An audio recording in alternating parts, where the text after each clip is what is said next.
কোথায় পেলে ভাই এমন রঙিন পাখা। আজ জারুল তলায় নামলো যেন লাল পরীদের মেলা, প্রাণ ফিরেছে সবার মাঝে, ভাসছে খুশির ভেলা।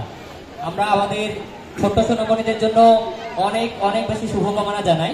আমাদের ছোট্ট শিল্পীদের মধ্য থেকে এ পর্যায়ে আমরা একটি নৃত্য পরিবেশনা দেখব।